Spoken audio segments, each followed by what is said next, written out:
Welcome to the AI Research Roundup. I'm Alex.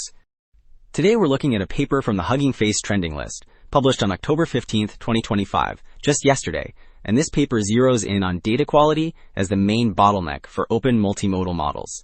It releases HoneyData 15 million and HoneyPipe, then trains B8B, which sets a new state-of-the-art for fully open multimodal large language models and competes with semi-open models like InternVL 3.58b. The paper is titled, B, a high-quality corpus and full-stack suite to unlock advanced fully open MLLMs, and the implications for model training are quite significant. In short, the work pairs aggressive cleaning with dual-level short and long chain-of-thought enrichment, verifies answers with a large vision language judge, and ships a full-stack toolkit including DataStudio, training recipes, an evaluation harness, and model weights. You'll find B8 billion SFT and RL checkpoints, safe tensors downloads, Transformers quick start with image plus text chat, enable thinking mode examples, and processor setup to run locally. Alright, Figure 1 shows the end-to-end HoneyPipe workflow that turns noisy image and text pairs into a high-quality training set. The conveyor-style path produces short chain-of-thought answers at scale, then runs fidelity verification, which means an automated judge checks that the answer truly matches the question and the image.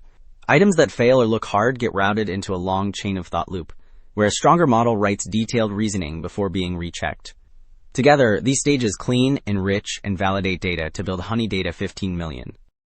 Well, Figure 1 showed how HoneyPipe cleans and enriches data.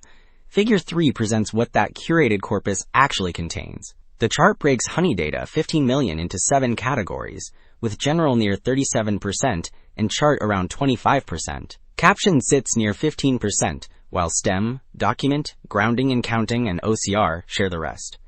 Each source lists its sample count in thousands, and a star mark indicates items that include long chain of thought responses, which are detailed reasoning traces. So, Figure 2 shows how HoneyData 15 million is divided across task types. The general slice holds about 37%, which signals a strong base for broad visual understanding. Chart contributes roughly 25%, so the corpus emphasizes data and diagram reasoning. Caption covers near 15%, giving models varied description skills. Stem sits around 7.6%, while document, grounding and counting, and OCR each remain single-digit shares. Okay, Table 1 details the 5-stage training recipe for B8B, showing how capacity moves from alignment to reasoning, and then reliability. Stage 1 only trains the projector, which keeps the backbone stable.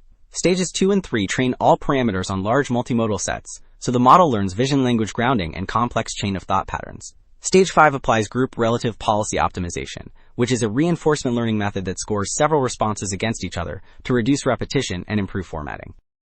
Okay, Table 2 compares B8B with recent multimodal models and shows broad, consistent gains. In general VQA, the RL checkpoint leads on MM* with 71, which signals strong, open-ended reasoning. For tables and charts, the SFT model peaks on CountBench at 93, reflecting precise counting.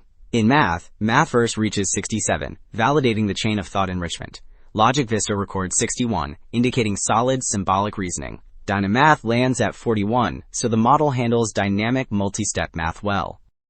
So 2 takeaways stand out. Data quality wins, with dual-level chain of thought plus strict verification lifting performance, and a full-stack, reproducible pipeline lets anyone curate better multimodal training data. The broader implication is clear. Open models can rival semi-open systems when the corpus is clean and well-reasoned. That is it for this episode of the AI Research Roundup. I am Alex. Thanks for listening.